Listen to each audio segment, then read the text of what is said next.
I remember when I was about 8 or 9, I come from Perth City, wonderful place, and there was no drama schools at the time. There was no drama clubs. There was no drama at school or anything. But I just wanted to be an actor. I'd seen, Sean Connery and Goldfinger, and my mum had said he came from Edinburgh. And I thought, why, he's Scottish. He's up there. So I thought, this is great.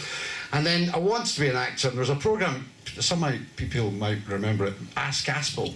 Of course. Remember that? Yes. And Simon Ward was on, and he had just done a film called Young Winston, and he was talking about being an actor, and I said, that's what I want to do, Mum. I want to do that. And then someone had written in saying, what advice would you give to young actors? And I was waiting to see what you'd say. And he said, don't. Just don't. It's a terrible job. It's a nightmare. And I fucking hated him ever since. Hello, everybody. Welcome to this special celebration of the life of actor Andy Gray, who sadly passed away last month. Now, before we begin, hit that share button. Let's spread the word and get as many people in here as possible. We've got a great lineup tonight. Andy's peers talking about working with Andy over the years. Now, before we begin, I'm going to say hello to a few people who are watching. Hello to Robert Ashcroft, Kieran Taylor, Graham Baird, Mags Murphy, Cameron Leroy, Lisa Bothwick, hello Liz Dixon, hello Lynn Wilson, Elaine Taylor, Taylor McClelland, hello, Bernie Hunter, hi Bernie, oh my goodness, we've got a lot of viewers already, Sharon McClelland, Rosemary McKenna, Christopher Coulter, hello, Greg Morrison, hello everybody, Michelle Laycock, thanks for tuning in, spread the word, hit that share button, and let's get as many people in as possible. Coming up on the show, as I said, we have lots of Andy's friends and peers from the business talking about working with Andy.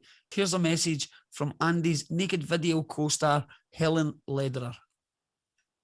I remember Andy being so friendly and so witty and so funny, and Andy and Johnny Watson took me for a drive to the Lochs, and I couldn't believe how beautiful it was. And I remember the wit, and in the room, if anything ever needed to be diffused, of course it never did, Andy would always come up with a funny line, and he was the sparkle in the room. He was someone you wanted to be with. You knew that he would have the funny line. He was warm, he was friendly, he was the person that everybody wanted to talk to, the go-to person.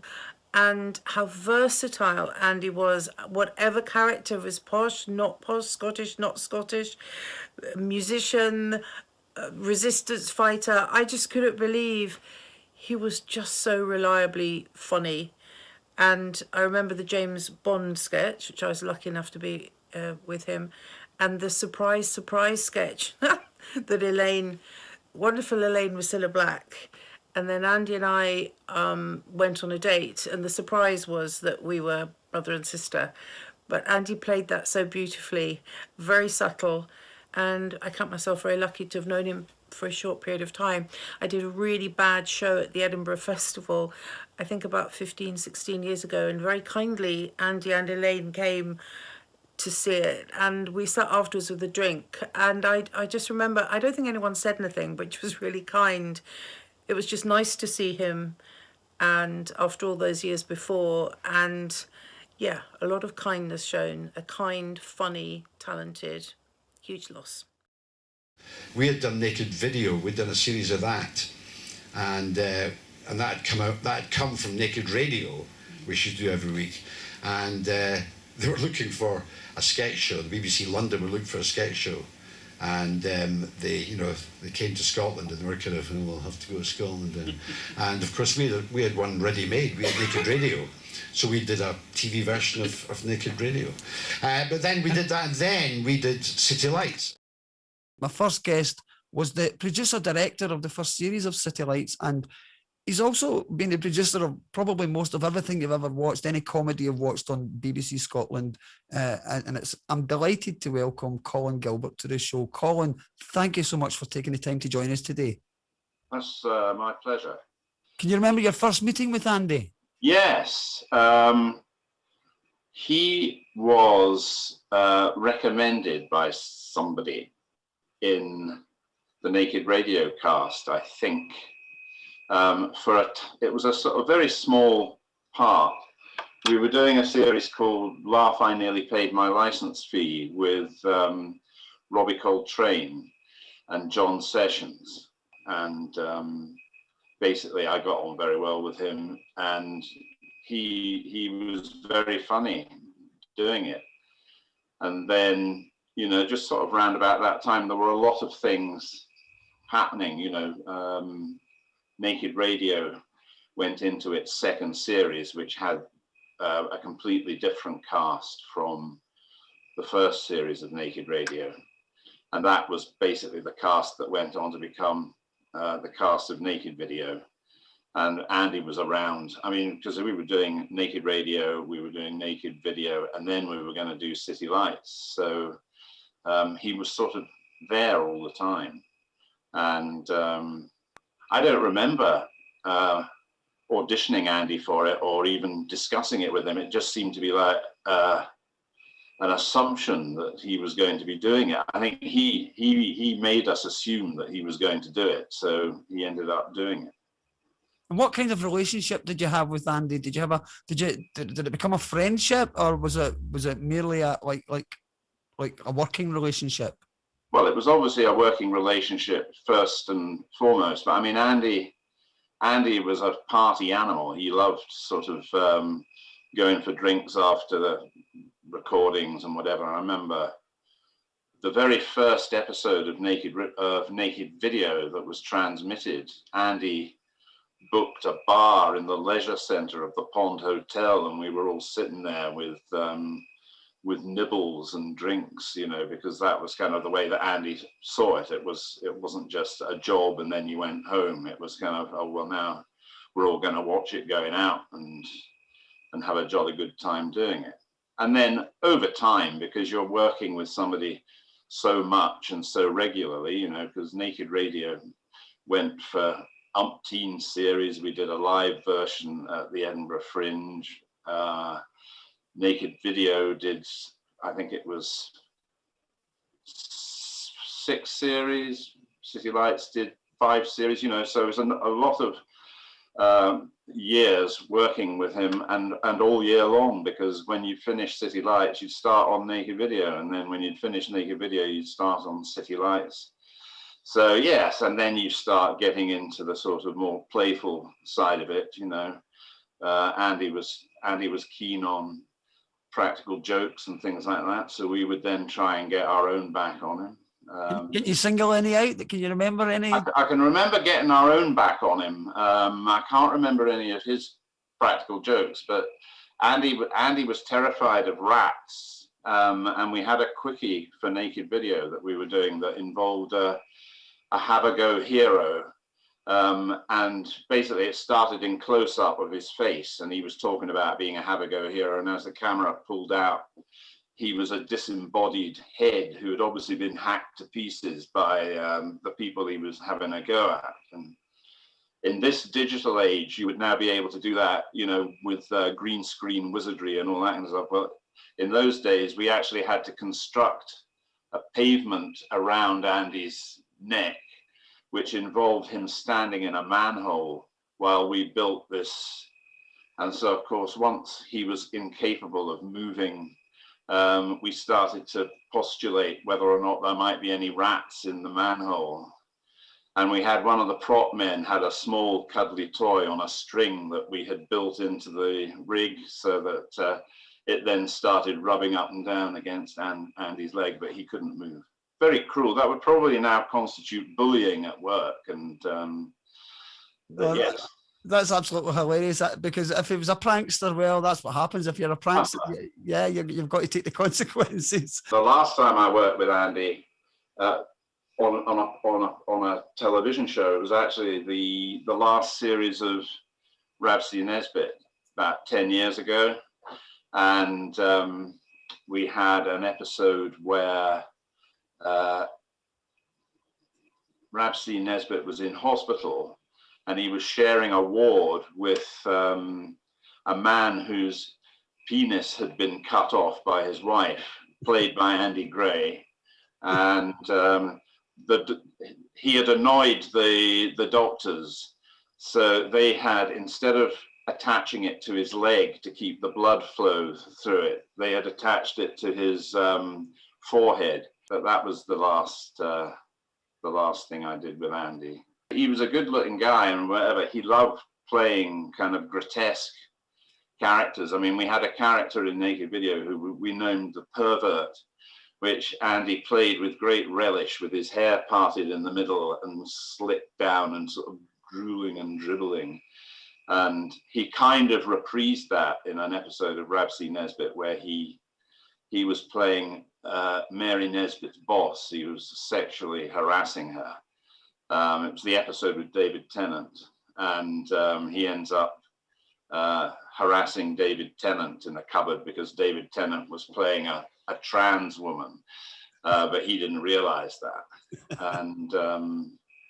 And yeah, it was almost impossible to get through that day's filming because of the amount of corpsing that was going on, you know, because he was he was touching Elaine all over, because that was part of what he was meant to be doing, of course. So he was also tickling her, and you know, she couldn't get the words out because she was laughing so much. It was touch and go. Colin, I want to thank you for taking the time to come on today and talk about Andy. Thanks, Colin Gilbert, everybody. But I mean, the thing about then, TV was slightly different, because, you know, when it started, it was just Scotland. It was on Tuesday nights, and, you know, it was given time to kind of work. You know, the first few episodes, people kind of went, yeah, it's all right, it's about a bank and a guy who writes, and there's this guy Chanson and Big Tam and all that. But because it got time to kind of, you know, just, you know, get into people's houses and get into people's hearts, it worked. And then by the end of the first series, people loved it. And then they weren't sure whether they were going to do a second series, but the public wanted a second series, so it was down to the public. We did it, really. And people in Scotland really loved it. It was great. With us right now is none other than Jordan Young. Jordan and Andy worked together in Panto and became close friends. Jordan, thanks for joining us. Thanks for having me, Ross. Nice to see you, mate. Everybody that knew Andy seems to say that he was the same off stage as he was on stage. What was your introduction to Andy, and did you find that to be the case as well? Absolutely. I think since we sadly lost him, you're not going to hear a bad word about Andy. Andy was fun personified. He was larger than life. He was an incredibly generous guy, incredibly funny guy. I've been saying to a lot of people, you know, out with all the comedy and the genius that he was incredibly intelligent as well. He was a really well-read man and a very well-thought man. Well thought, you can tell I'm not very intelligent, well-thought man. But, you know, I mean, he was very, very smart, and that was, you know, and of a facade of comedy and all that was behind a very, very clever man. But my first time I ever met Andy would be 1998. I was doing a drama course in Dundee College at the time, and my mate worked in a bar, and it was a small boutique hotel in Cooper, Fife, very, very small. My mate was like, look, come up, I'll give you 3 pints, there's nobody in. And so I'm sitting getting 3 pints at the bar, just me and my mate who's a barman, and Andy Gray walks in. And of course, I'm studying to be an actor, and Andy Gray after telly walks in, and he'd been doing an after dinner speaking thing in Cooper, and that was where he was staying that night. And we ended up getting really, really drunk. And of course, and I said this to him very recently, you know, I brought up a lot, was I was so starstruck, but trying to play it cool, because I was trying to be an actor and be like, oh, you know, I'm an actor too, yeah, cool. You know, I did doing an NC in theatre arts at Dundee College. And I remember, not only was he brilliant company, the anecdotes were just coming thick and fast, he was incredibly kind with his advice and his enthusiasm. And that is something that for the next 23 years stuck with Andy, for me personally, and I'm sure everyone will say the same. His enthusiasm for you and your choices, be it life choices or career choices, he was consistently supportive, and everything was a great idea. Everyone was like, go for it. You know, we can overanalyze everything to death, and we overthink everything, all of that. But Andy was always like, brilliant, do it. Why not? Go for it. And he was a huge support to me. massive support. The first time I worked with him would be in Legit, what you're saying, which was 2006, I think. And I remember he totally stole probably the series, if not the episode. He was just a genius, you know, one of these people that whatever material you throw at him, whatever's on the page, he could bring it to life in a different way, in a much more creative, imaginative way than most. You know, and things in panto, and this will probably be repeated by folk as well. And he could make the word banana or the word balloon hilarious. He could use it vocally and what he would do with his face and bring 1,100-1,200 people to, you know, tears with laughter. And that's something you can't learn. You can't be taught that. That's just a natural. He had funny bones, and that was a charisma and just a sheer charm. What else I worked with him? He directed me in a play, which again, that's where I was going with the intelligence. He created an amazing rehearsal room, great fun and joy, and you were dead safe to just try anything. It didn't matter if you got it wrong because he was so supportive. But see, when it come to knowing your work and knowing the text, knowing what he wanted, he was so on it. It was brilliant. And River City, worked with him for a few years in River City too. What else? And then Panto last year, or well, 2019, which was his first Panto back after he's recovering from leukemia. So that was really, really special, because that was something we'd spoke a lot about over the years, about eventually doing Panto together. But when we never really saw it coming, and then when it did happen, we were both kind of buzzing that, and it was just a sheer joy to watch him. You know, I used to stand in the wings and watch him, and watch how he was effortlessly funny. That's not to say there's no craft behind it or there's thought behind it, but he just had a charm and a charisma with the audience that as soon as he walked on, you could feel him go, oh, magic. We're just relaxed. This is going to be great. So it didn't come as any surprise to me at all how good a straight actor he was, purely because of the way he spoke about our craft, the way he spoke about our industry, his knowledge of it.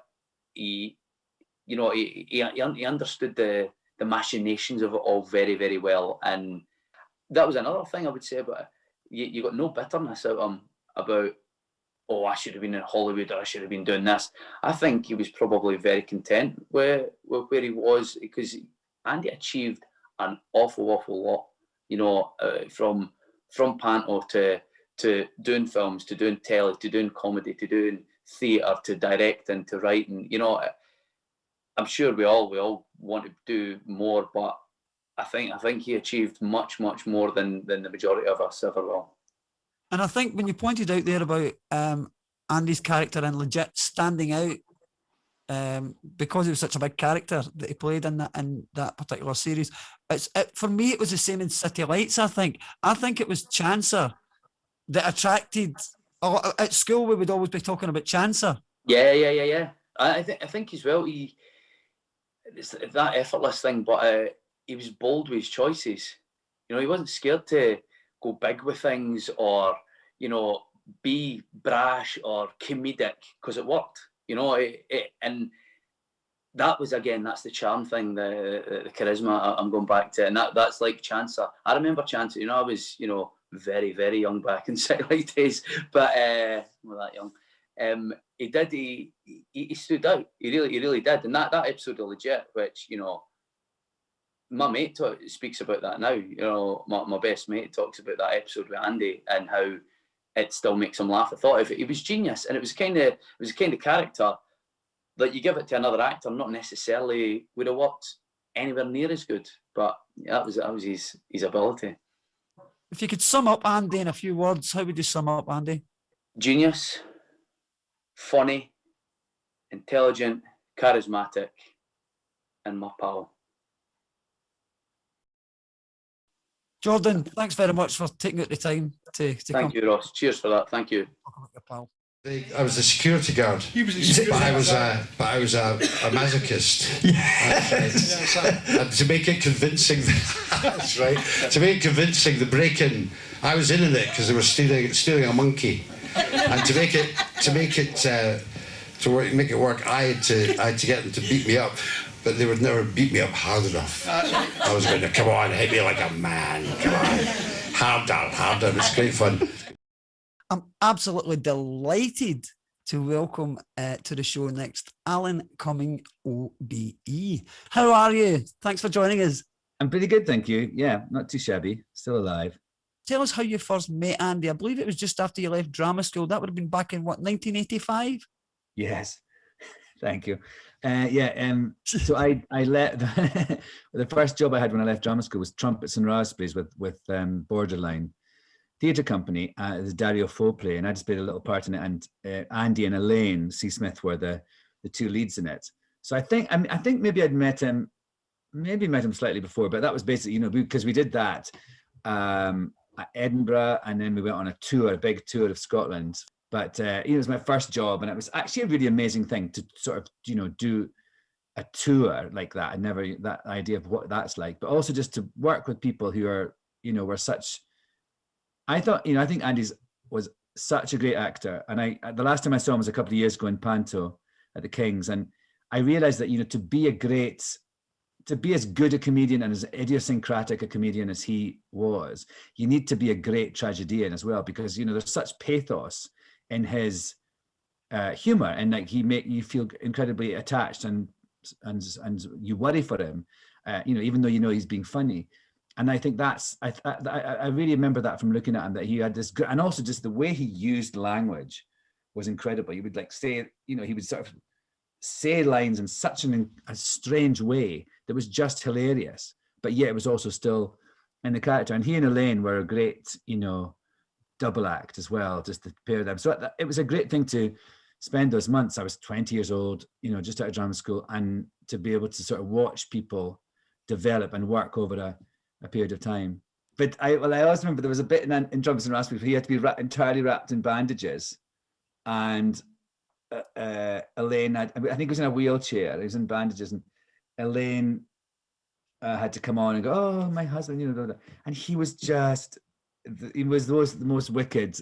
I mean, he would say and do lines in a funny way, a different way, and also just like as a sort of an entirely bandaged person, he still was hilarious, and he would just make her laugh so much. And also, I would be, you know, looking out front, holding the wheelchair, I remember, or pushing this thing, just absolutely. And I love, actually, he, you know, we all love a false corpse, as they say. You know, it becomes part of the thing, and with really clever performers, that you make the audience think that you're actually just laughing for the first time.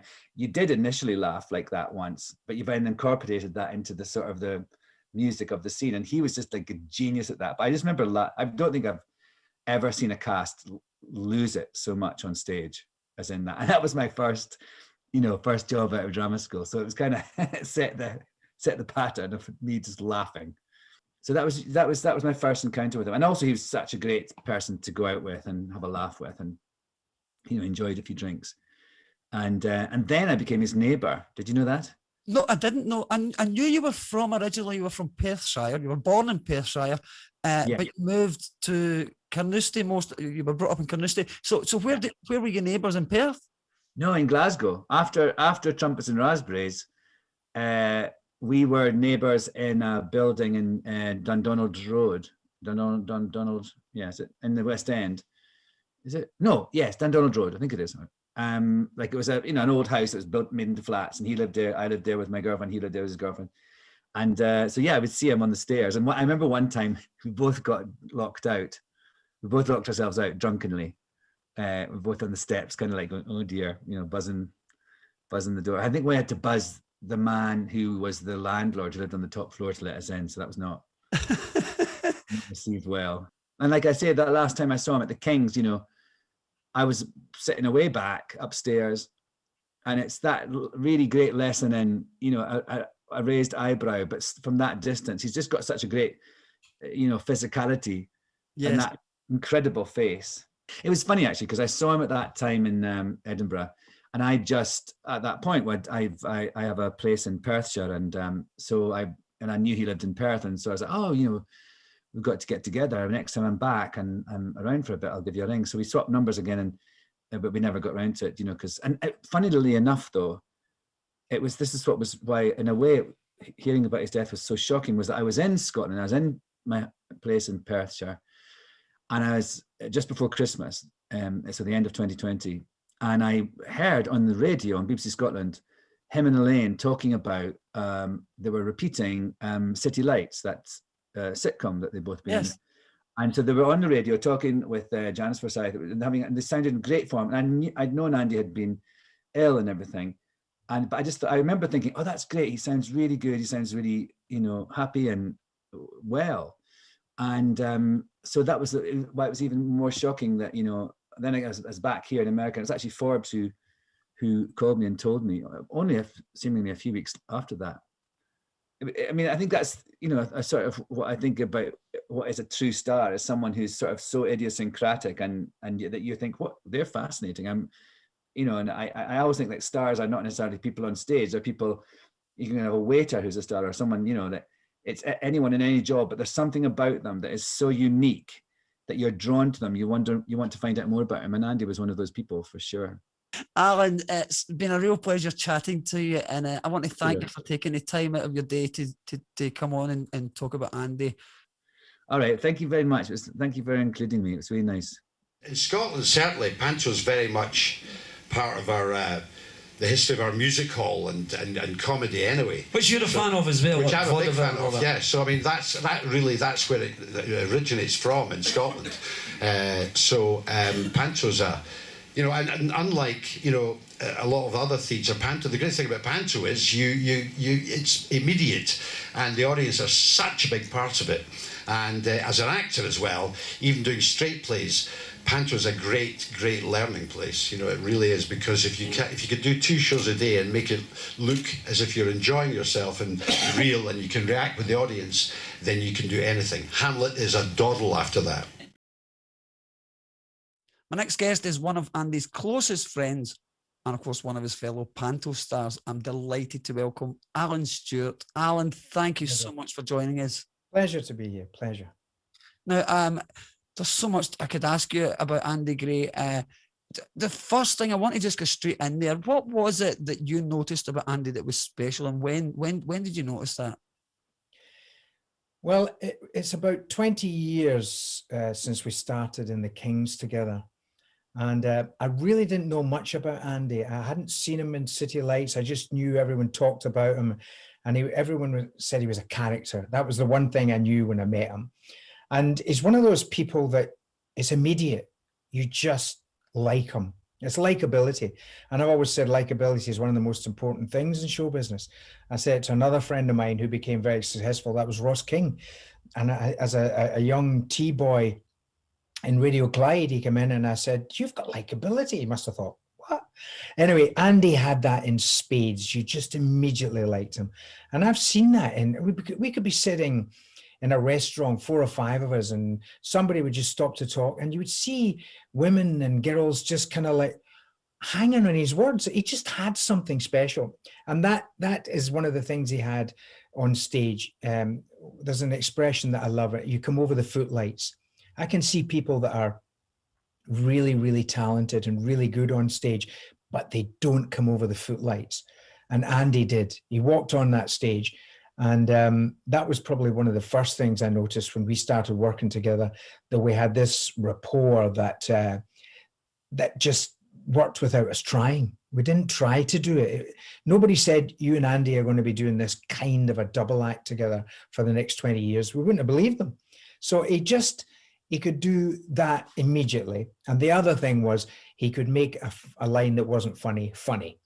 And I know that from having written the Panto along with other people over the years, with Ed Curtis and Alan McHugh. There'd be a line there and I would go, "Well, it's okay, but listen, give it to Andy. he'll make it funny." And he would, just by the way he said things. Sure. Annoying. You'd say, "Don't be annoying." The line would say, "Don't be annoying." But he'd go, "Annoying. Don't be annoying." There was one line he sat with Cinderella. We used to wait for it every night. He sat after the cards had been, the tickets had been ripped up, and he went, "I blame myself." And we just waited for that. "I blame myself." And it got a laugh. Why? I don't know. It's just the way he said it. Jordan Young was on talking about when he said bananas and balloons. Bananas and balloon, yeah. Well, we used to find a word every year. I would write our opening sketch, and he'd come on, and I'd say, "Wonder what the word's going to be this year," because it started out with banana. When I said, "He come on with a banana," and he says, "My banana," and then he knocked it, or I knocked him, and it fell off, and he went, "You broke my banana."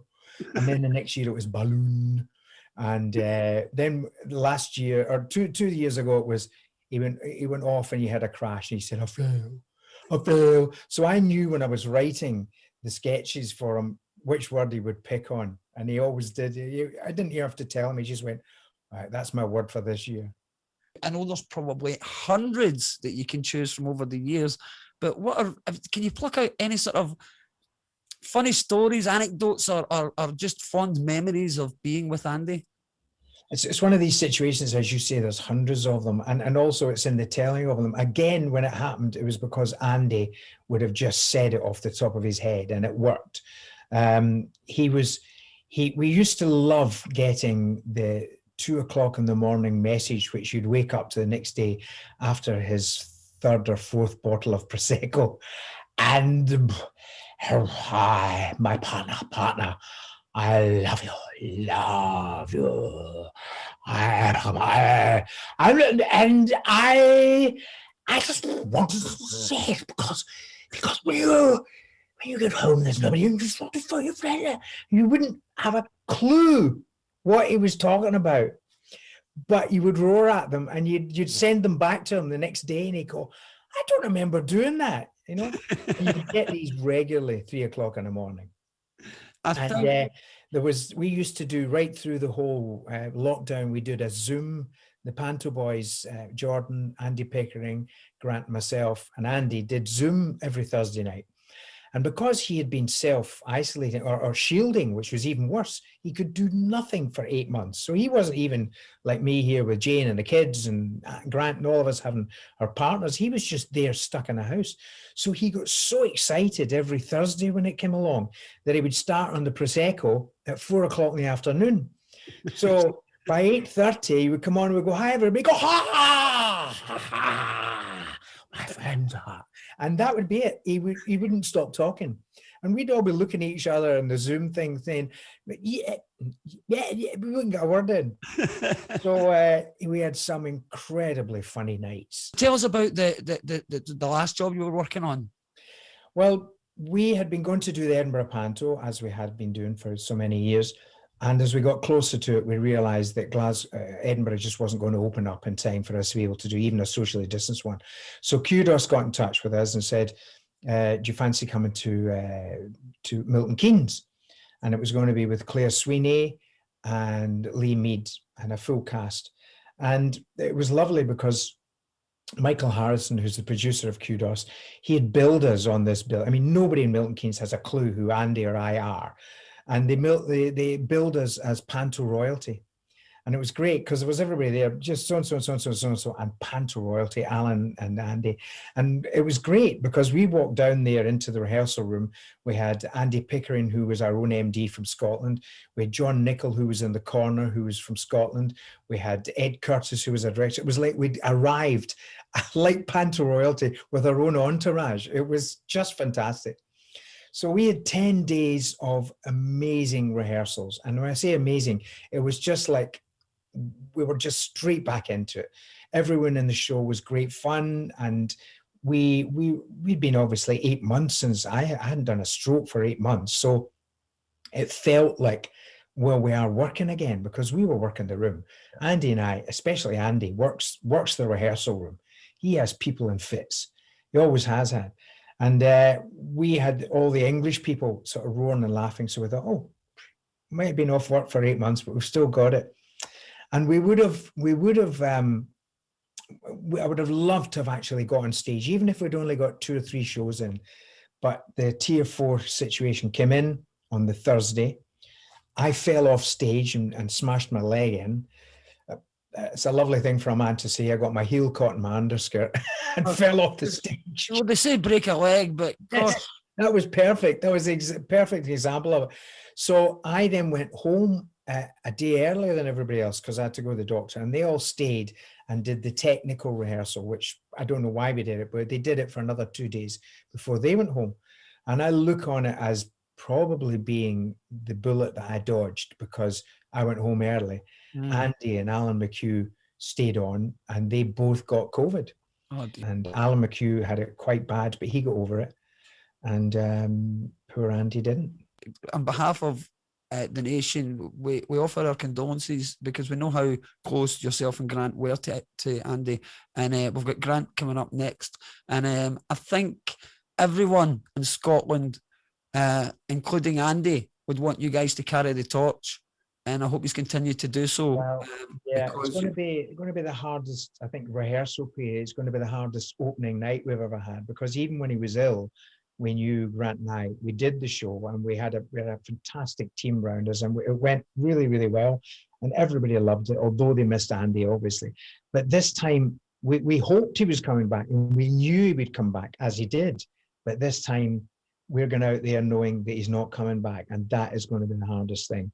That first day of rehearsal, we used to always meet for a Costa coffee at 9 o'clock and have a laugh, and then go into the first day of rehearsal. And that first day is going to be just hell. It really will be horrible. Well, Alan, we hope it's not too long and not too far away before you guys can get in front of a live audience again. There is a light at the end of the tunnel. But until then, stay safe. We're going to say, oh, it's not too long before we're doing a tribute to you. Not at all. Not at all. God, Alan, you haven't changed since the first time I saw you 5 years ago. Listen, thanks for joining us. You take care. Pleasure. And we'll catch up with you again soon. Thanks, Alan Stewart. Pleasure. Thank you, Ross. Bye. Grant Stott, are you with us?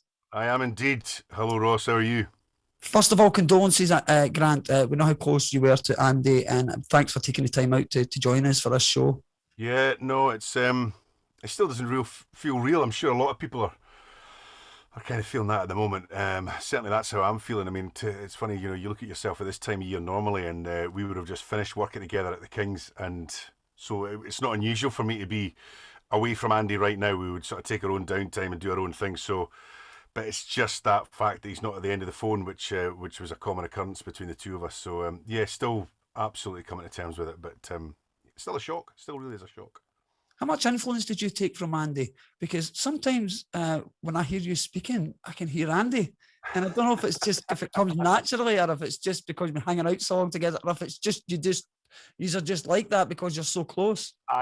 Yeah, I think it's pretty much common knowledge that I, shall we say, inherited and, you know, took on a lot of Andy's mannerisms and the way he spoke and the way he would emphasize certain words. You know, look at my booty. He would do things like that, and yeah, and I think that is just part and parcel. And sometimes I would do it on stage with him, and he would just kind of look at me going, "That's my act." But that was just a sort of natural thing. We could read each other really well. We knew what we were thinking a lot at the time, and I mean, I just idolized him.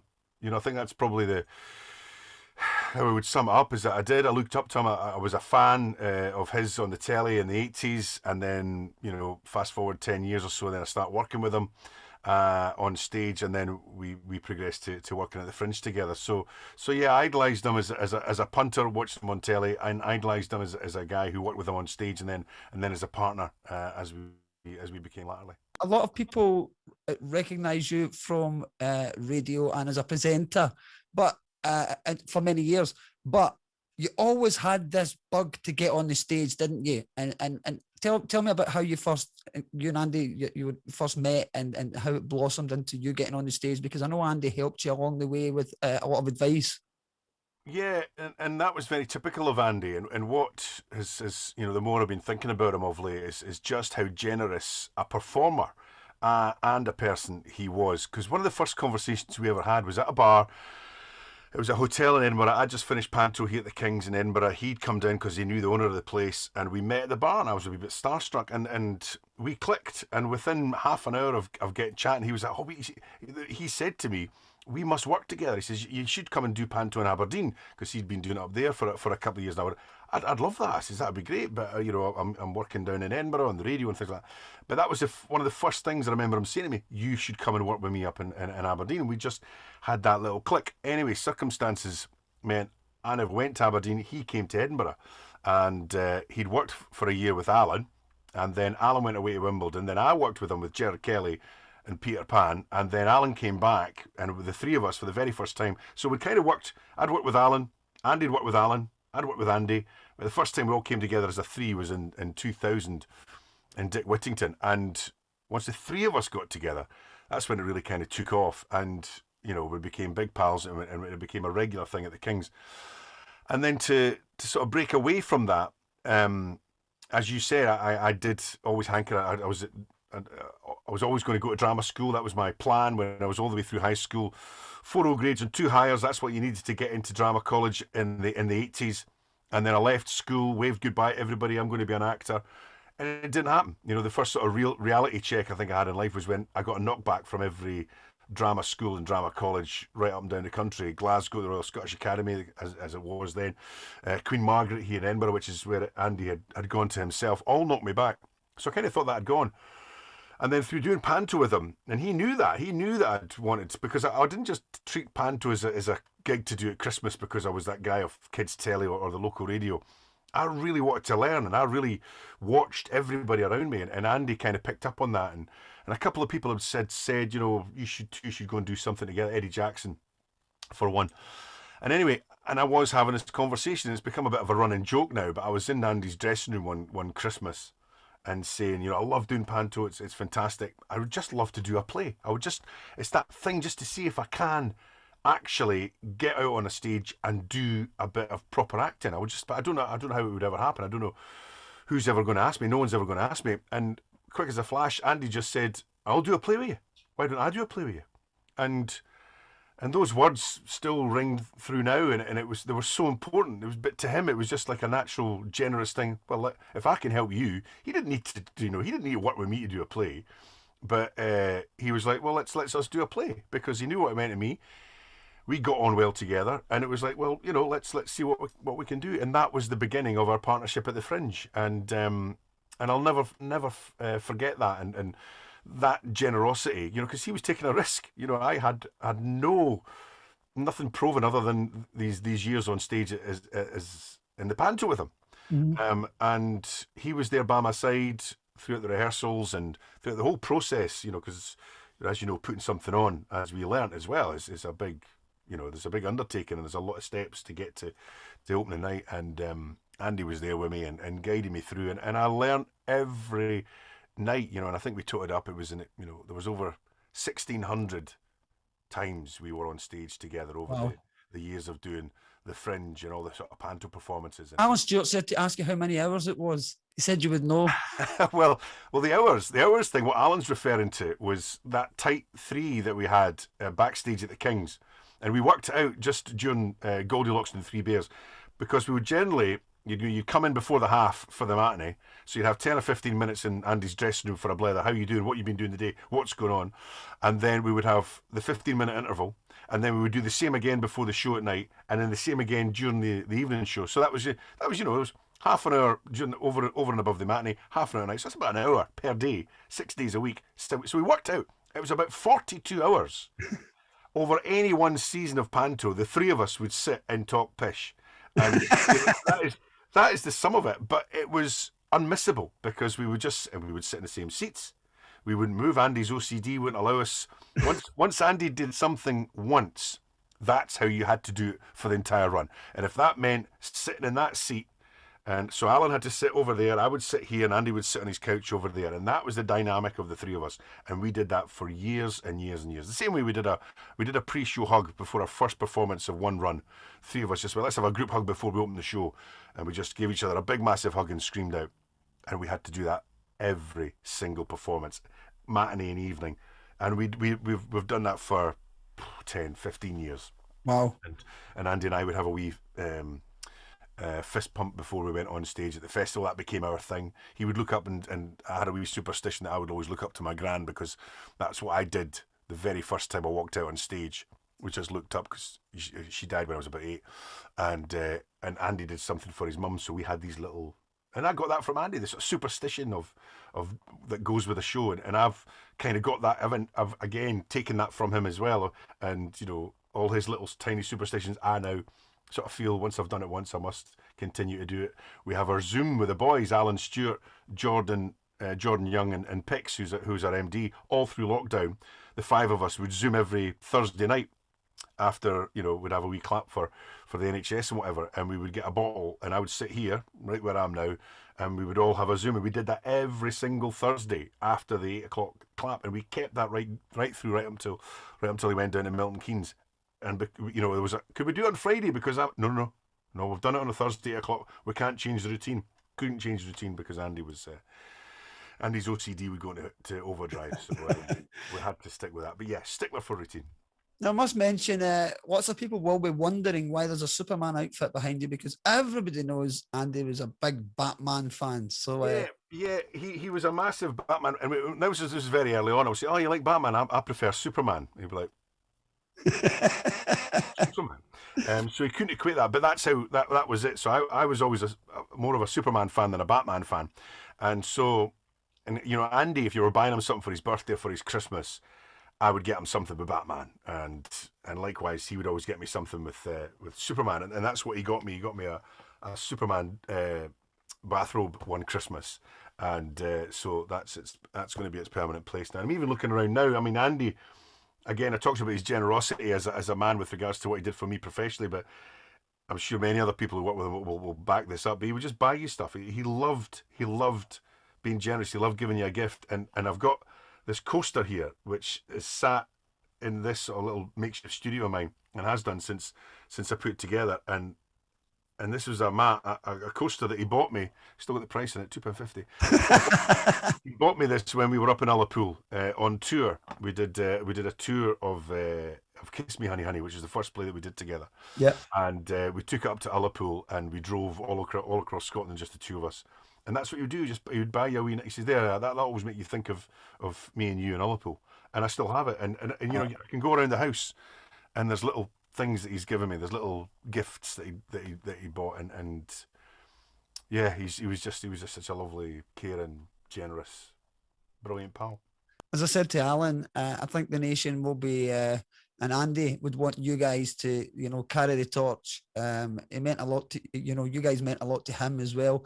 And just in closing, do you have any, I know it's hard to pick out one, but any fond memories or stories that you can share with us that kind of sum up Andy?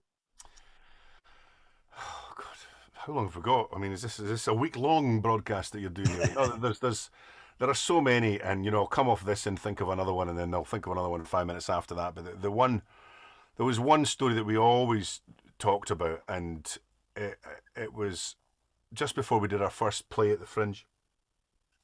And I'd gone up to Perth. He says, "Come up to Perth. We'll have a script meeting, and we'll read the script." So we read the script about once at 5 o'clock, and then opened the prosecco. And he cooked me dinner, so I had steak, and he even cooked me mushrooms. He hated mushrooms, but he cooked them because he knows I loved them. So we had a very romantic dinner, the two of us in his flat, a couple of bottles of prosecco, a few laughs, and then we went out for a walk. And it was a beautiful May evening up in Perth, and we're going for he says, "I'm just going to take you around a few of my favourite bars and places in Perth," and he was showing me around and stuff, and showed me where his dad's kilt shop was that he worked in, and all that, and showing me all these wee local landmarks. And I was saying, I said, "Andy," I says, there's so many people who do well for themselves, but rarely come back to sort of towns or cities, especially smaller ones like Perth. When they do well, they go to Glasgow, they move to Edinburgh, they go to London, they rarely come back and base themselves here. And it's obvious because he loved Perth, he loved that whole area, and he loved everything about Perth. And I says, the locals will be appreciative of that. And he was going, "Yeah, well, Grant, I have to say it is nice, everybody kind of knows who you are, and everybody knows your family, and everybody knows your name. And, if I walk in a bar on my own, I'll not be stopped long before somebody starts with a wee blether." And we're just at the beautiful point of this conversation when Andy's sort of basking in the sort of the feel-good factor of local boy done good back home in Perth. And this guy comes round the corner just at this point, and then he turns around, clocks Andy, and just went, "All right, Sandy, how's it going?"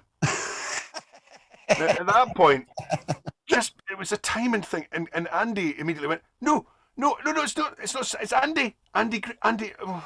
And it was just that moment of the time and the place and the whole thing had happened at that right point.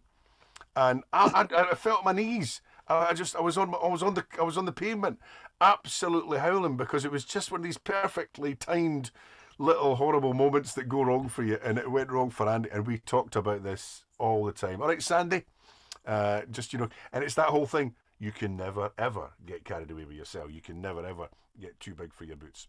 Sure, and of course, Andy being Andy with his comedic genius would have played on that moment of he did. And he did, and he kept going back. He says, "I've seen that guy loads, and he always calls me Andy." And I'm like, "Why did you not call me Andy that night walking down the road with Big Grant?" But there's so many stories, there's so many moments, there's so many on-stage antics, off-stage antics, and to be honest, that hasn't quite sunk in. That I'm not going to have any more of those, and it's a massive loss, and I'm going to miss him. I'm going to miss him terribly. It's interesting. I was thinking back to working with Andy, and you talk about learning of people and watching them, and I watched him like a hawk. And I was talking to Jordan about this the other night. It's like, I remember we would be rehearsing a moment in the play, a scene, and he would stop. Andy would just stop, and then just kind of take himself off, and he would just pad around the rehearsal room floor, and his wee head was going 10 to the dozen. And then he would come back and go, "Right, got it. That line that you say when you sit down just doesn't work." He says, that doesn't work. So what I think it is, if you wait to sit down and then say this line. So what he'd basically done is he knew that something was wrong in the script, and it just wasn't sitting right, or it wasn't flowing. He would then go away, dissect it, find a solution, and then bring it to the floor. And I think that sort of sums up his professionalism, because Andy wasn't a ton who would just arrive, do the lines, and bugger off again. He wanted to make sure that everything that he did on that stage was absolutely as good as it could be. And similarly, if you were on stage with him, he wanted you to be absolutely as good as you could be as well. And because he knew it was all for the better good. It was all for the good of the show. And it was that. It was like, you can, if there's something not quite right on a rehearsal process, don't just feel, "Oh, I can't say anything," or don't just feel that's not right. Question it, and then either the director or Andy or whatever would say, "No, I hear what you're saying, but no, it does work because of that." And he would give you a reason why, instead of saying, "I don't like that." He would tell you why he doesn't like it. And it was just how he was just so good at what he did, and he could see it, he could visualize it so much. And it was a masterclass getting to work with Andy Gray. And I'm sure with all the people that you're going to be speaking to about him over this time, they will back that up. You came away a better performer having worked with him than you were beforehand. Grant, I want to thank you for taking part in this today, because I know it's a tough ask at this time. Everything's still a bit raw, but I just want to thank you for taking the time out to come on to this marathon tribute to Andy, which is no less than he deserves. It is no, and I'm so glad, and the tribute, like what you're doing, Ross, and all these fabulous people that you've got on, who will all hold Andy very dear. But I think the outpouring of love that he got, when he got diagnosed with cancer was incredible, right? And I thought that was just amazing, because you don't normally get to see that kind of affection whilst you're still alive. Anyway, fast forward to when we do actually lose him, and it just eclipses that. And he would have been absolutely blown away by the level of love, and from people leaving flowers at the doors of the King's Theatre to the tech guys putting the bat sign up. That was amazing. At the front of the King's over his funeral. I mean, stuff that just took my breath away.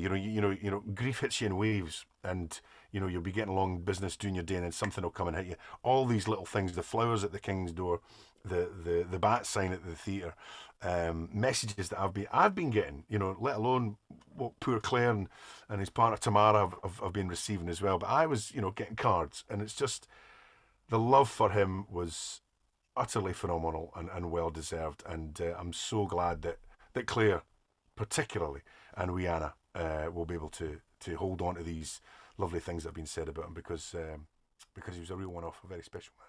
Grant Stott, thanks very much. Thank you, Ross. Joining me now is actor and director Sam Kane. Sam, you've known Andy for the past 10 years. How are you? Thanks for joining us. Oh, it's a pleasure, mate. Thank you so much for asking me. And an honour. What, you know, heartbroken that this man is he's left us without so many laughs that we, you know, were promised to us for the rest of our existence. It's devastating news. What a man.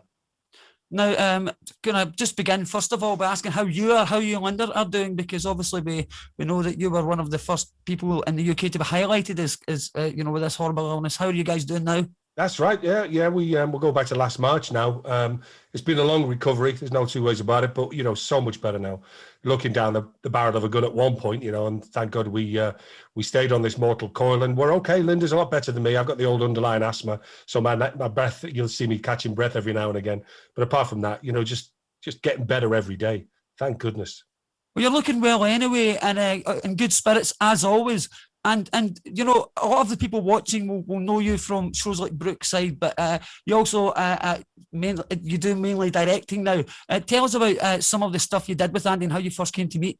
Well, I was doing panto with a guy called Philip Meeks, who was a playwright. He'd done some writing for Emmerdale and television serial stuff, and he said he really liked the way I directed the panto that he was in. I was very kind to him, apparently. Oh, that was a first. And he said, I've written this play. Will you have a read of it and tell me what you think? And, you know, I had a read of it and I fell in love with it immediately. He told me the concept of how it worked. It was a multi-role play, but it was only going to be two people in it. And he's speaking about these two guys, one of which I'd met a long, long time ago in a kids show on a Saturday morning, a long time ago when I was we were doing some publicity for Brookside, and that was Grant Stott. I can't remember the name of the show. It was a Saturday morning show like his was, but it was up in Scotland. Anyway, that's how I met Grant a long time before that. And he said another guy called Andy Gray. And I'd heard of Andy. So many people I knew had told me about this guy and what he was good at and what have you. And then by hook or by crook, we get down to the rehearsal point and the read through, and I get down outside the Playhouse Theatre there. It's what's her name, Karen Corrin's office, which is right next door. And we do this read through, and I meet Andy, who now I've read up a bit about, and I realize he's this powerhouse actor. And so I walk in the room a little bit intimidated, and my goodness, did he alleviate every problem that I'd considered as soon as I walked through. He was the most welcoming guy, my goodness. And we were like just really good mates from that moment on. I think in this business, you need to have the likable factor. And but Andy had the lovable factor. Everybody loved him. Everybody who came into, you know, from people who saw him on stage, or whether you watched him on TV, or whether you'd met him personally, he was the same guy, and he had funny bones, didn't he?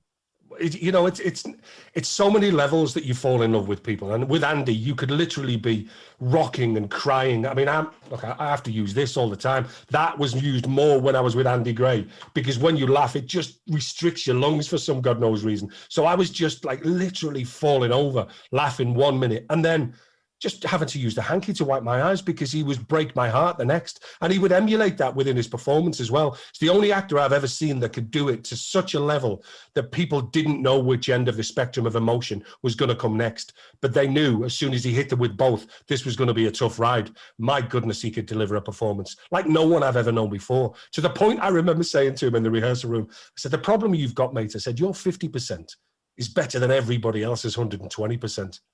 And he went, well, you know, he just shrugged his shoulders. He was so humble, but what a talent. And I'm not saying this now because he's no longer here. My goodness, I'd say it to his face every single day. And to be honest with you, everybody knows it. I remember sat behind the desk as the director, and I've got this powerhouse stood in front of me. This guy, it's obvious that he's incredible. So I'm slightly intimidated. There's no two ways about it. But what he did, it opened my eyes to everything. And this is the humility of the man. He stood there on the first day, the read through, and I watched his vulnerability as a man, as a human being, not as an actor, of that trepidation of going, well, how do I do this? Do I say this? And I'd watch him get things wrong, and I'd go, Andy, and he went, well, you know, how did I get that wrong? And I said to him one day, I said, we're all just the same, aren't we?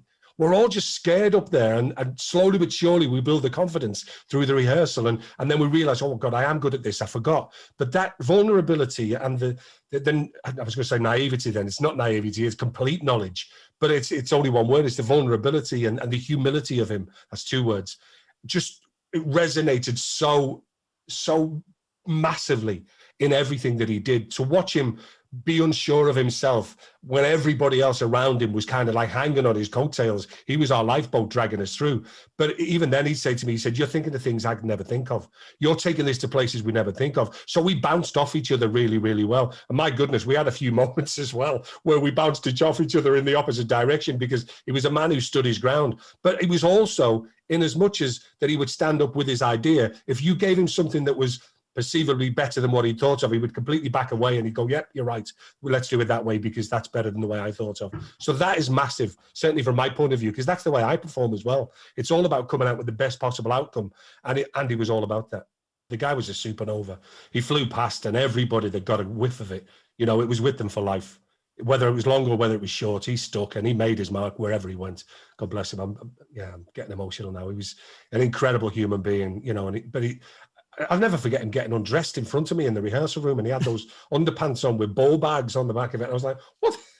I've seen Andy's packet more than his mum as he's growing up. It's the weirdest thing in the world. But you cannot think of him without laughing. And that's what I love about that. You know, he's gone, but he will never be forgotten. It's weird. You never decide what you're going to remember. You know, it's the heightened emotions, I think, that you go through in your life. Those are the things that stick to you, whether they're heightened for sadness or for joy or whatever it may be.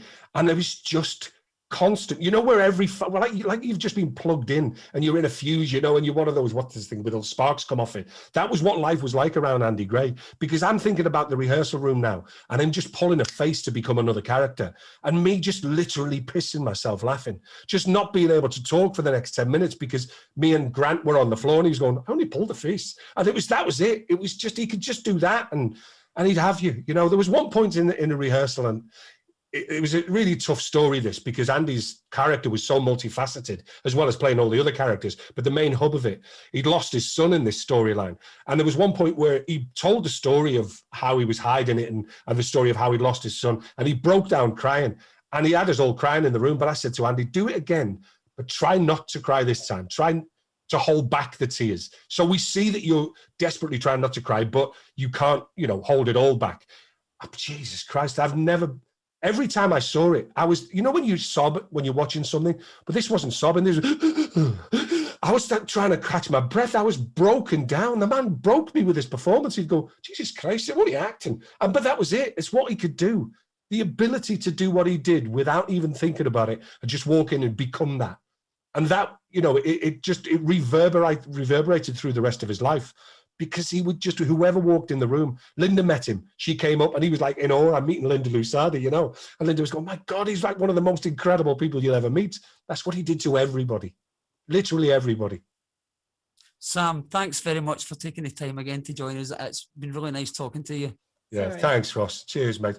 Joining me now through the wonders of technology is actress Maureen CARR. Maureen, how are you?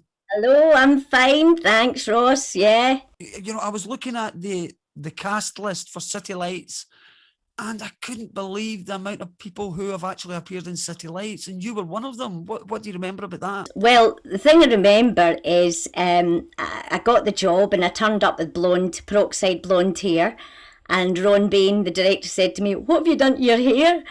I dyed it blonde. I didn't think, but I just remember it was fun. Absolutely. I mean, a joy to do. Yeah, great fun. Brilliant. What was your first encounter with Andy? That's what I was trying to remember. I think it was in Perth, early 80s, very early 80s. And he was just blown away by him. He was hilarious, made you laugh all the time, made me laugh all the time, and that was the problem when you got on stage with him.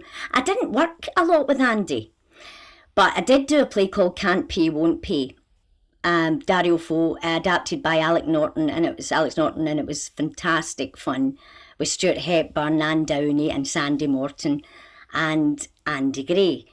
So I remember being on stage with him, and we had a scene where I was to pretend I was pregnant. I don't know if you know the play. It's a political play, and it was during the poll tax kind of thing. I see. Right. So I was pretending I was pregnant, and to my husband, and Stuart Hepburn, and my waters. So we'd stolen food from the supermarket. The characters stolen food. So I had this net bag underneath my coat. So the husbands were talking. So ended up that to get out of it, I had to, my waters broke, and it was olives. It was meant to be, the water came out from this bag in between my legs on stage, and that was meant to happen. So I'm going, oh, my water's up, to get out of the situation, right? Not get caught by the husbands. But this time in Greenock, Guildhall, is it Guildhall? Can't remember the name. It's no longer there anyway. In Greenock, and I had pasta, bags of pasta, and that had burst accidentally. So there was pasta coming out, falling all over the place. It was everywhere on the stage. Sandy Morton went. Andy Gray walks on and walks off again. And he just leaves because I was meant to get carried off. But I have never, ever, I won't tell you what happened because it's not very nice, but actually what I did. He was just a joy to work with, but he was naughty. He was a naughty man. And 30 years, I've known him, 30 odd years. I still can't believe he's gone. But he always made me laugh all the time. And then the next time I worked with them was City Lights as well, but the next time was Panto with Claire when we did Cinderella, and that was just a joy. It was absolutely a joy to work with him and Claire, and of course Grant and Alan, and it was super. It was brilliant. And what was it like off stage? Oh, well, he was just on go all the time. He was number 10, was high, he was 10 all the time, just full of fun. What a guy, so full of fun and a joker. He could be serious too, obviously, but he was just so full of fun. He really was. I loved it. Gillian Duncan used to scare him. She used to scare everybody in the panto. And it was just a joy, really. He was great fun and always up for a laugh, but took his job seriously, obviously. Tried to make you laugh as well. But it got better, I think, as the years went on. In Panto with Claire, he'd try, but Claire was great. She was up for him, she just knew what was coming. And it was great. It was really brilliant. Good time in Panto. And then Martin and I saw him in Goldilocks in the Three Bears. And to see, we were in the audience when he came on, just to see the audience were just cheering when, and here Andy Gray coming on, Noel. Just joy. It's joyous to see that from the audience. It really was. He was so well loved. So well loved. He was brilliant. And the whole range he could do. And what also I found out, I knew it anyway, because he was always text people and say, how you doing? But he was so supportive to loads of people. He found out he texted me to say, well done, or keep this up, keep it going. Really supportive, a really supportive guy. Maureen, that is absolutely brilliant. Thanks very much for taking the time to chat to us today. I love to speak to you, darling. Thank you. It was one of those things that I'd been asked a few times, and then I was doing other things a lot of the time. And then it was one of those things, do I want to do something that should be the same week in, week out?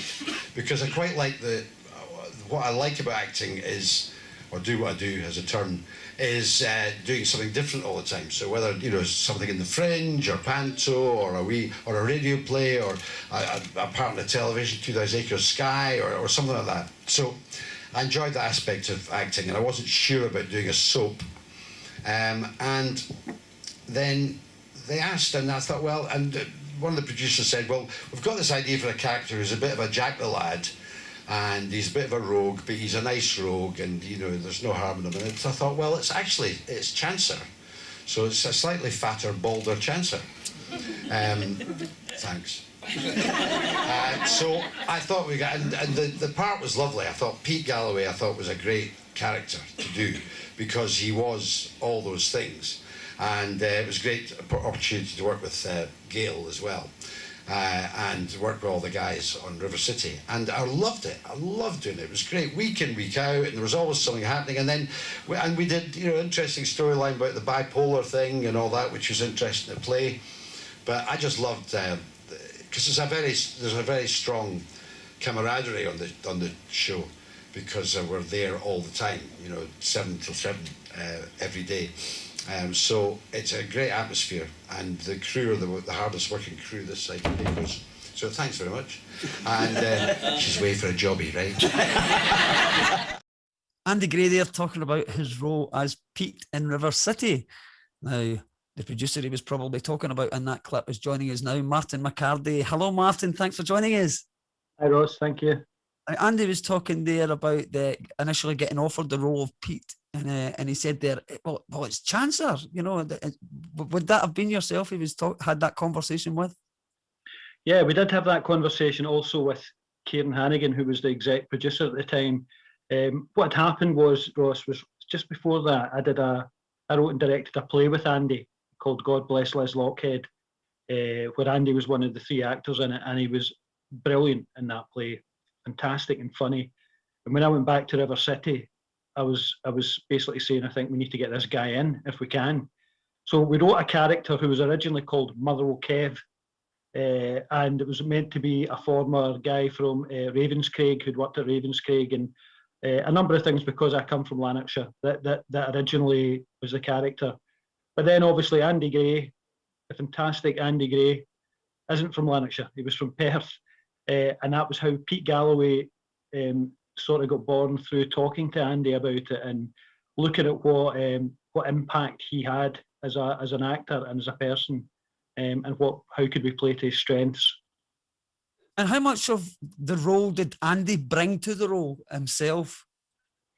He brought a lot to the role. I mean, one of the kind of the type of crazy thing that can happen when you're creating a character for a show like River City is we now don't have the blanket agreement for music. So we were having Pete Galloway coming in, who was an Elvis fanatic, and we couldn't use any Elvis music. And that became ridiculous. You were like, right, how do we do that?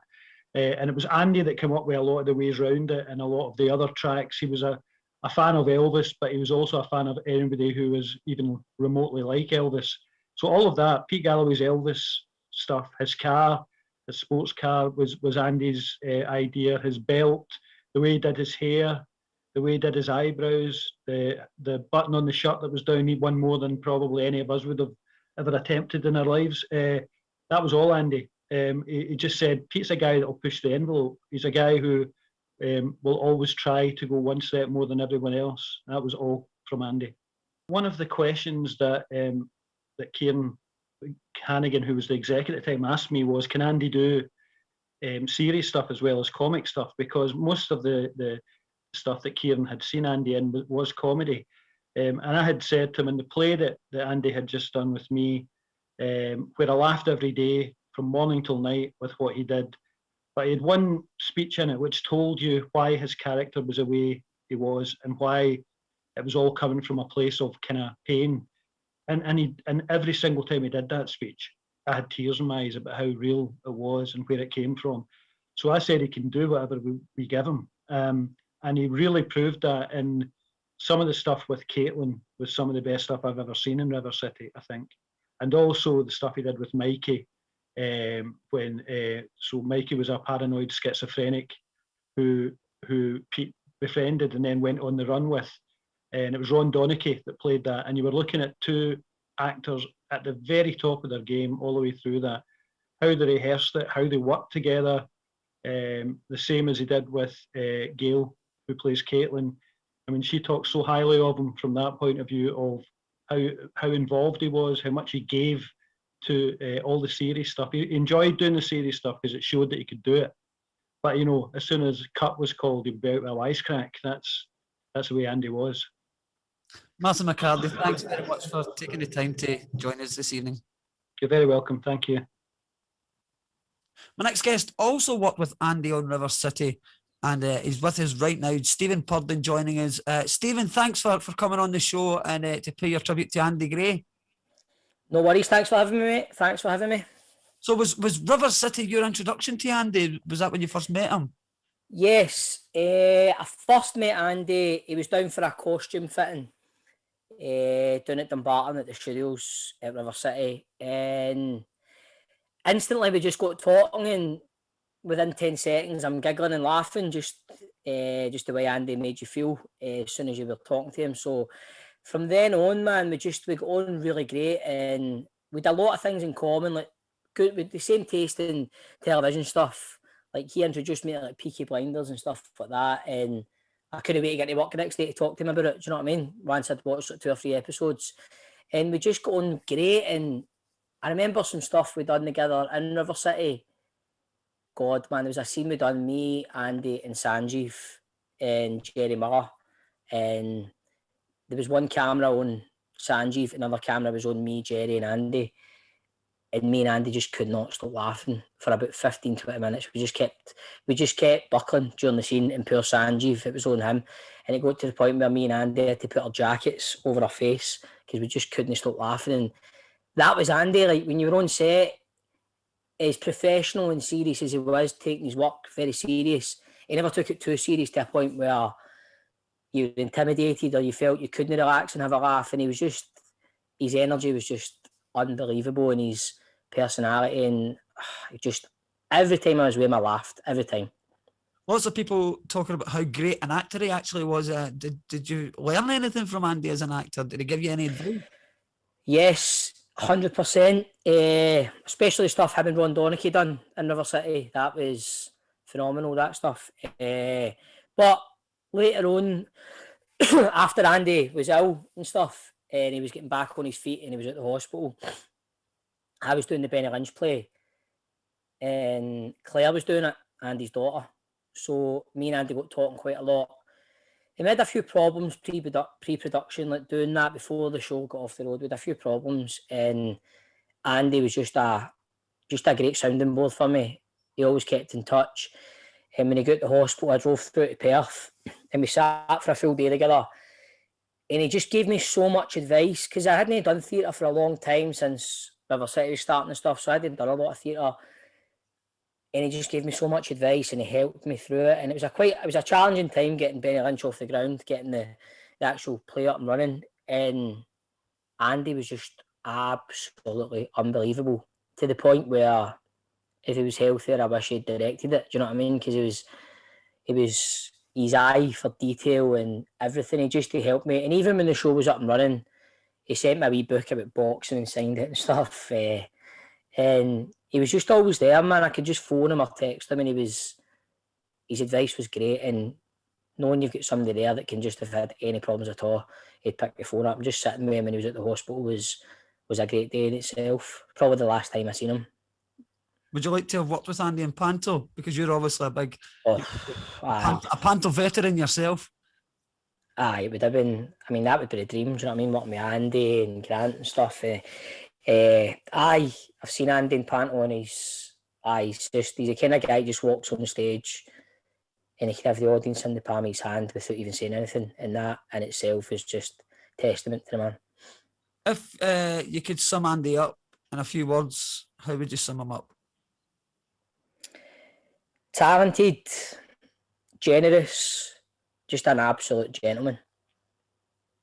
Stephen Purdon, thanks very much. No worries, mate. Thank you. My next guest is former River City star Paul James Corrigan. Paul, thanks for joining us for a special tribute to Andy Gray. Thanks for having me, Ross. Cheers, pal. Now, I really want to know, obviously you had already left River City by the time Andy arrived. How did you first get to know Andy? No, well, I was still there when Andy arrived, because I get brought back for Ciara Lucchese's, who plays Stella. I get brought back for her exit story, and I'm pretty sure Andy was just sort of there and starting it, and so we did. So he was there when I was there, but when I originally left, I don't think he was there, but aye. Would that have been your first meeting with him? Was that, had you worked with him before that? Or? I worked with him before that, but I'd known Andy for a good few years before that. But Oranmore and all that stuff. But the first time I worked with Andy was Panto at the Edinburgh Kings. It was my first kudos Panto, and I had to go to London for the audition to meet Michael and Jonathan and all them, and I didn't know what it was for. I thought it was for the hydro, but when I got there, Michael was like, "No, it's we're going to hopefully get you into Edinburgh Kings. It's Snow White and the Seven Dwarfs." I went, right, okay. And I'm thinking, well, who do you want me to play? You know, because I was Alan, Andy and Grant, they're, you know, they're established, they're the funny guys. And I'm going, right, okay. And he says, have you got a speech prepared or... And I went, aye, I've got a wee... He says, no, actually, he says, Elaine C. Smith tells me that, because I played buttons at the... Oh, God, at the Beacon in Greenock. So Elaine told him about that, and Michael says, oh, just give your button speech. And I went, right, okay. So I done that. That was all fine. And he says, right, Paul, he says, what I want to do, he says, I'll cut to the chase. He says, we're doing Snow White and the Seven Dwarfs, and I would like you to play the lead dwarf. And of course I'm going, eh? and he says, but I want you to do it like that. I went, right, okay. You know, like a Buttons type feel. And then he told me about, he says, have you seen Shrek the musical? And I says, no. He says, well, you know Lord Farquaad's got these wee fake legs. He says that's how we're going to work the dwarfs. So you know, so it's like a harness around your waist and these wee fake legs, and you're basically on your knees for the whole show. And so anyway, so Michael offered it to me there and then, and of course I phoned Elaine to let her know how I got on, and she says, "Oh, Andy will be thrilled. Andy will be thrilled." I mean, of course. I was, oh God, right. Oh, I must phone him. I better phone him. And he already knew, but I was in Euston Station waiting to get my train back, and I was phoning Andy, and it kept ringing out. I was like, right, okay. So and then he phoned me back eventually, and he went, Mr. Corrigan. I went, what's happening, Andy? He says, I believe you're joining us. I went, aye, mate, I'm joining you. I'm coming for you. And he just busted laughing. And he was just like, he says, Paul, you're going to have a great time. He says, myself, Big Granty and Alan and the crew, everybody's just great. But I was really, really nervous. And I remember my first day of rehearsals, I got there, and of course Andy was there, the whole crew and the cast were there, and Ed, the director, Ed Curtis. And Andy was just straight away, he says, right, he says, sit here, we'll do this, we'll get a chat, we'll talk about the script, and we'll talk about, the character and all that sort of stuff. Andy basically says to me, he says, Paul, just, obviously there's lines on the page, he says, but feel free to play with it. Just feel free to play with it. He says, we do it every year. He says, we get a script, and by the end of week 2, and week 1 in rehearsals, you might as well, chuck the script out the window. So the rehearsal process was absolutely brilliant, but there was one scene where Snow White has been poisoned, and my line is, we run on as the dwarves, and I go, oh no, and then Andy comes on and goes, what happened? I'm going, oh, Sinister must have got to her first. That was Big Grant's character, he played the baddie. Oh, she's dead. That was the line, she's dead. And Andy went, oh, well, that's the show then, we'll just stop there. Well, we looked at the audience and the whole place erupted. And I just remember sitting going, wow, like he had the audience in the palm of his hand. And it, to sit and like to watch, not alone watch, but be on the same stage as somebody like that and just go, wow, that's pretty incredible. But Andy was quite, he was quite hard to cops on stage, but he would make everybody else laugh. And so that particular scene, and so in the interval, we'd always go to Andy's dressing room and sit and get a blether and all that. That's just what he did. And I says to Alan Stewart, I says, Alan, I'm going to cops him. I'm going to try and cops him. He went, good luck with that. I says, no, here's what I'm thinking. Andy told me a story. He did Snow White years ago, and there was one guy who was a dwarf, and he only had one line. And he kept forgetting it. Like he kept forgetting his cue. And Andy had to kick him and go, right, that's it. And his line was, she's been poisoned. And then everybody reacts. But the way the guy said it was like, she's been poisoned. So I says to Alan, Alan, would you, because obviously, they're the turns. I says, would you mind if, and Alan went, no, great, do it. No, get him, do it. I went, right, okay, so we're doing the show, and that scene comes up, and we all run on our knees, and Andy comes rushing down the stage, going, what happened? I went, oh, Sinister must have got to her first. She's been poisoned. And I just remember, and he looked me dead in the eye, and he just went, And Allan's gone, Andy, it's your line next. He was going, and I got my belter. I was like, yes, at least I can say I got into cops on stage. It was quite funny. But so many memories of Andy. I mean, like, you know, you talk about Andy and the Oran Moor, Andy. It was just, Andy had time for everybody. You know, he really did. And he was good at that. He was good at making people feel welcome. He was honest about it. He would never lie to you. He would always say, look, you know, this is what I think, and X, Y, and Z. And I learned a lot from him. Well, not just a lot of people, but Andy in particular as well. You know, it was really good to me. And of course, after that kudos panto, I got more and more, and you know, and it's once you're in the kudos family, if you like, and you do well and you impress and folk like you, then it's, yeah. So. Well, I mean, a phenomenal actor who touched the hearts of everybody he came into contact with. Yeah. Andy Gray. Paul James Corrigan, thank you very much for taking the time. Oh, no, not at all. I mean, I could talk about him all night, but there you go. It's such a marathon tribute, this. I think we're almost 2 hours long, and we could still, honestly, we could probably do another 2 hours. But easy. Part of this, it's incredible. Yeah, trilogy. You could do a trilogy. It's a testament. It's a testament to how popular Andy was, and will continue to be. We've got lots and lots of footage there that he's left in his legacy, that which I'm so grateful for. But thanks for taking the time to come on. And not at all, mate. Anytime. Absolutely. It's been a pleasure, pal. Thank you very much.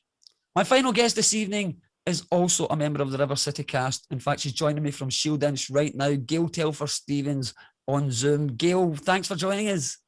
Hi Ross, how are you? We've been talking to lots of people about Andy Gray this evening.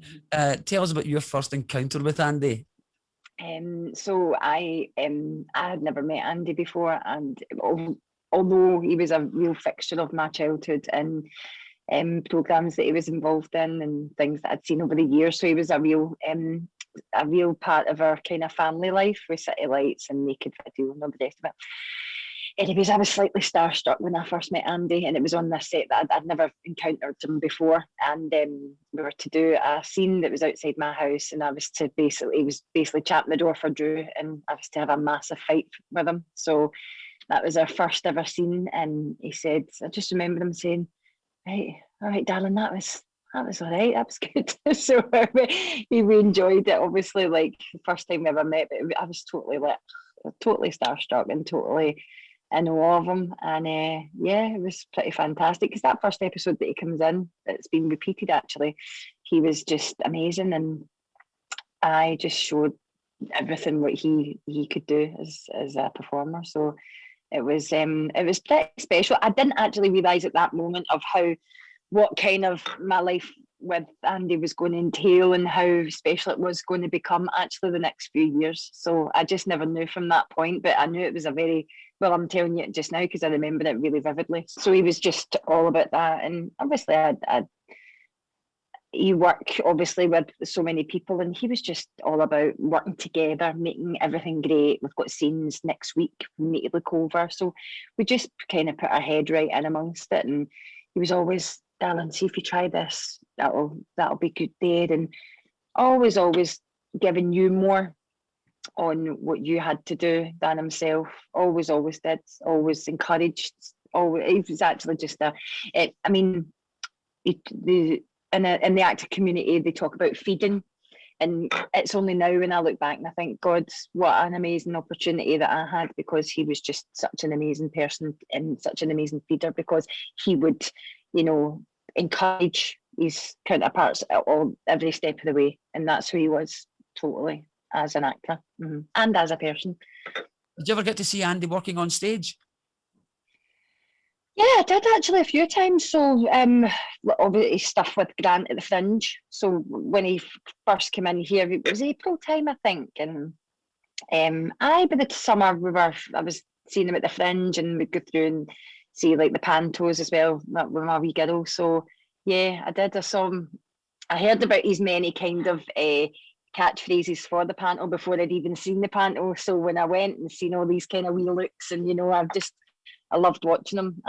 So it was a masterclass. Martin McCarthy was on earlier, and he was talking and said there was quite a lot of corpsing when Andy was on as well.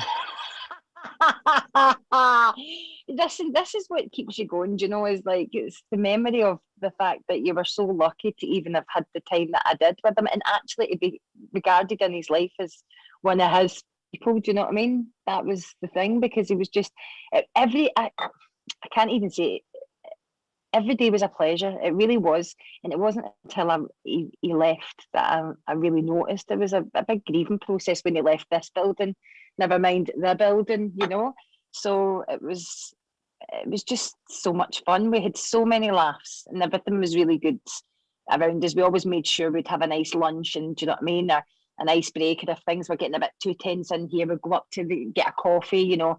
I bring him a coffee in the morning, and he would go out and do a wee coffee run in the afternoon and stuff like that. I mean, honestly, I didn't even know how good I had it. Are there any anecdotes or funny stories you can tell us about your time with Andy? Just every time we would, if we were doing a big scene, even any scene, it was always big. Eventually they got bigger, and the content was always a bit more kind of dramatic, and there were always really great storylines that we were blessed to have. And we would always say before we would do a shot, heather on, and somebody would either or would say fire. If we were wilting a wee bit, we would say heather on, the other person would say fire. So incidentally, for his 60th birthday, I got my bookmark. It's imprinted with heaven on fire, and I got a bracelet made heaven on fire. So that's just something that we would always say. And it was him that initiated that, but you know, that was our wee saying before we would, you know, any wedding scene, any big dramatics, all that kind of stuff, any JCB acting. When he was driving a JCB down that road there, I was just like, oh my God. He loved it. But do you know what he loved? He loved driving that car. What was the car that he came in on? And it was like a really old, like, I can't even remember the name of it. Maybe it was like, not a Datsun, but it was like, it had all the American colours on it and stuff. And right. He had really thought about everything, you know, for him coming in, his big Elvis costume, his belt, his boots even. We've got a picture of our boots side by side. I can send you.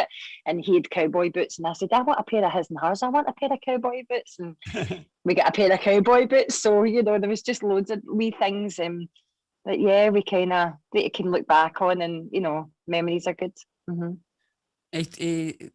And listening to the stories that we've had tonight from Andy's friends, it's clear that he touched the hearts of everybody that he came in contact with, friends, family, and those who went to see Andy, whether it be on stage or whether he watched them on television. He touched the hearts of everybody.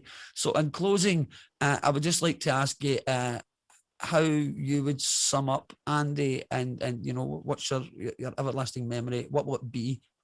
I always said that he's a national treasure, and he should be given an OBE. We just missed it, but he is a total national treasure. He will remain, I suppose, in lots of people's hearts, but I suppose for me,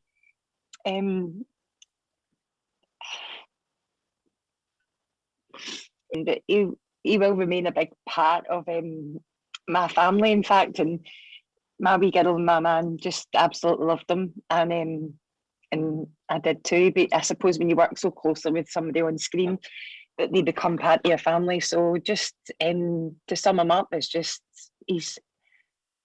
there are no words for the magnitude of him as a person and his greatness. He was everything. He was everything that that you would ever want to work with. Everything in a friend, and in a person to be around. He was everything. A national treasure and everything.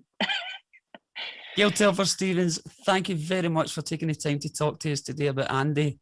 I want to just say to everybody who's been watching for the last, well, we've ran over a bit with time, but for almost 2 hours, we've been talking about Andy Gray. And so thanks for staying with us. I want to thank all my guests, and let's leave the last word to Andy Gray. Good night.